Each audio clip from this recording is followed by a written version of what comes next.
Good morning, church. I am so glad that you are here with us on this Wednesday, May 20th. We didn't get the questions posted like I had hoped, so that you would have a chance to reflect. So I'm going to invite you into the time of reflection in the days ahead. And if there is something that comes up as you do use this Wesleyan quadrilateral of reflection using scripture, reason, experience, and tradition. I'm sorry, right off the top of my head, it kind of caught me off guard. Scripture, reason, tradition, and experience. So we look at these words, these thoughts, these reflections using the quadrilateral. We look through scripture. What does scripture have to say about it? Sometimes you'll see that scripture has both sides of your argument. Reason. Use reason when, especially when there's like a tug or a struggle between what our understanding is. Tradition. Tradition is what are the traditions of the church? What are the traditions that you grew up with? What are the traditions that you want to look at this through? And then finally, experience. You can look at your own experience. You can look at the experience of others, and you can look at the experience of folks in the Bible through their experience. So I invite you into this deep reflective question that I'm going to put out there today. First, I want to thank Ryan for his musical help on these Worship Wednesdays. And again, I invite you into a conversation. If you would like to talk more about this particular statement that I am going to share with you, feel free to email me, drop a DM here on Facebook on our Simpson page, and I will get that and I will respond to you. Obviously, you can leave it in the comments, but so far that has not been happening. So, but feel free to direct message me here on Facebook through the Simpson page, or to send me an email or a text message. I would love to be in conversation with you over this question, and maybe we can look and reflect together. So here it is. The cultural traditions and context of the Bible are radically different than today's social norms. True? So how do you use scripture to address current issues such as gender roles, women in leadership in the church? That's a good example. Other gender roles, gay marriage. Here's a tough one. Abortion, immigration reform, and gun control.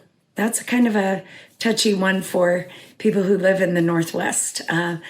So I invite you to think about this. How do you use scripture to address current issues such as gender roles, gay marriage, abortion, immigration reform, and gun control?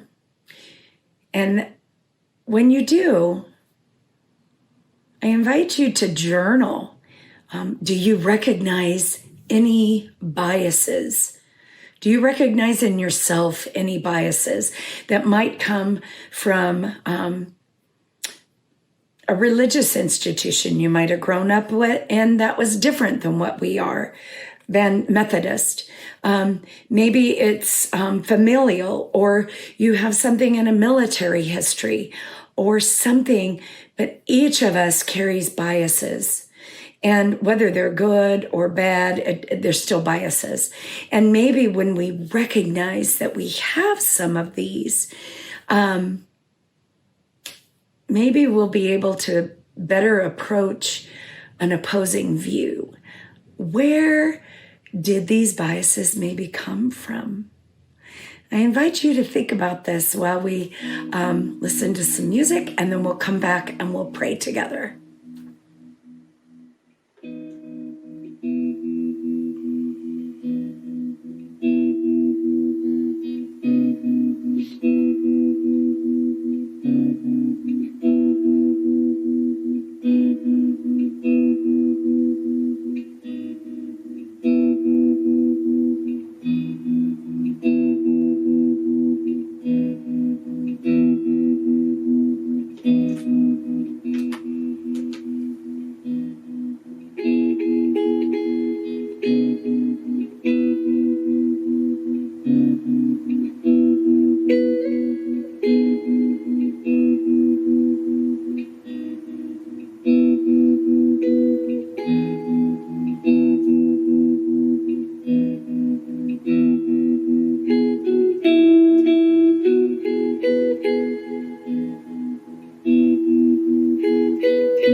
All right.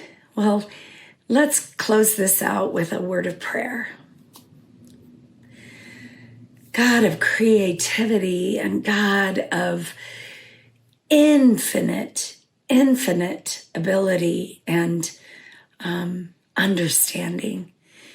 You created us so individually. And there's a reason for that. There's a reason that there is oppositional views in the world. There is a reason why we can't all agree on things together. But God, what we can do is that we can learn from one another. We can learn to listen to one another, even if the other's view is so oppositional to ours. God, I believe that it can open us to a bigger understanding. It doesn't mean that we have to change our understanding, but it does open us to a bigger and greater understanding of those that differ from us. And it brings us to the same table. And so, God, we just give you thanks for this beautiful, beautiful menagerie of your creation, even in your people. Amen. Amen. We'll see you next week. Remember, DM me, send me a message, email me if you want to discuss this any further. Who knows? Maybe we'll get some kind of Zoom conversation coming out of this Wednesday session. That would be cool. See y'all next week. God bless.